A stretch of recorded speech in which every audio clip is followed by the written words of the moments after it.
Noroyono, si pemuda berkulit hitam, saat itu sedang berguru kepada Resi Padmanaba di Padepokan Uttarayono. Setelah semua ilmu tuntas diberikan, Resi Padmanaba pun berniat memberikan 3 jenis pusaka kepada muridnya itu. Pusaka yang pertama berwujud cakram bernama Cakra Sudarsono. Barang siapa terkena senjata ini pasti akan tewas meskipun ia seorang yang sangat sakti. Namun demikian, senjata ini hanya bisa digunakan untuk membunuh manusia yang berdosa saja. Resi Padmanaba lalu menanam Cakra Sudarsono di dada Noroyono.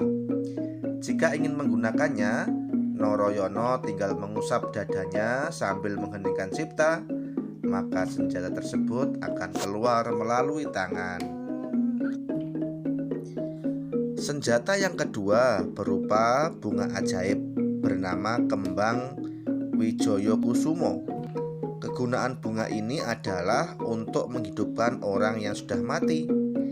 Namun demikian, Noroyono tidak boleh sembarangan dalam menggunakannya. Jika orang yang mati itu dianggap belum menyelesaikan tugas-tugasnya di dunia, maka dia boleh untuk dihidupkan kembali. Tetapi jika orang itu dirasa sudah layak untuk kembali ke alam baka, maka Noroyono sama sekali tidak boleh untuk menghidupkannya kembali. Noroyono mematuhi pesan tersebut.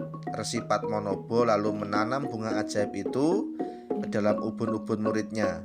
Jika Noroyono ingin menggunakannya, maka tinggal mengusap rambut sambil mengheningkan cipta, maka kembang Wijayakusuma akan keluar melalui mulut. Senjata yang ketiga berupa panah yang berukuran sangat kecil, setara dengan sehelai rambut. Senjata tersebut bernama panah Kesawa. Kegunaannya adalah untuk mengerahkan aji Balasrewu. Resi Padmanaba menanam panah Kesawa itu di punggung Noroyono.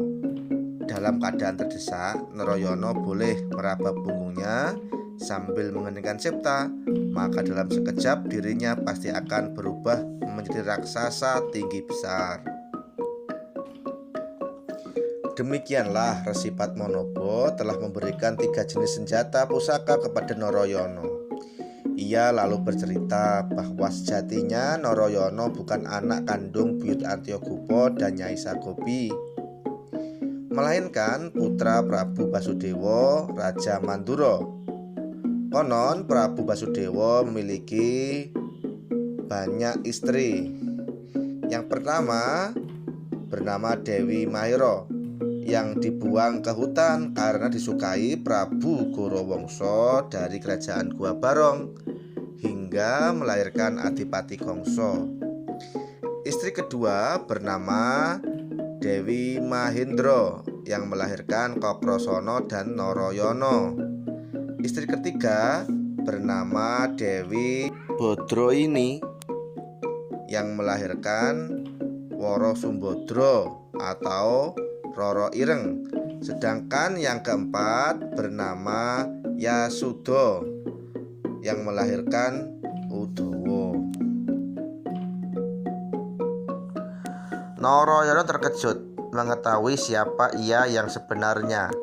Resi Padmanaba kemudian bercerita tentang asal-usulnya yang merupakan keturunan Bathara Wisnu.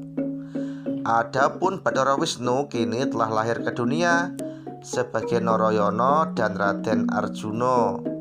Sebelum menitis, Bathara Wisnu sempat menitipkan pusaka Cakra Sudarsono, kembang Wijayakusuma dan panah Kesawa kepada Resi Padmanaba agar kelak diberikan kepada Noroyono setelah dewasa. Kini tugas tersebut telah dilaksanakan. Resi Padmanaba pun berniat meninggalkan dunia yang fana dan meminta agar Noroyono yang mengantarkan kepergian rohnya. Noroyono mematuhi wasiat sang guru. Ia lalu bersamadhi mengheningkan cipta.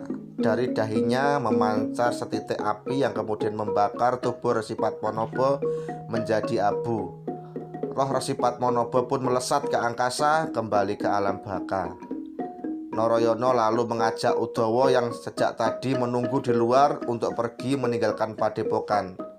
Sepeninggal mereka berdua, padepokan Utarayana menjadi sepi, tidak berpenghuni. Warga sekitar padepokan menduga-duga bahwa Resi Padmanaba telah meninggal dunia karena dibunuh muridnya sendiri yang bernama Narayana.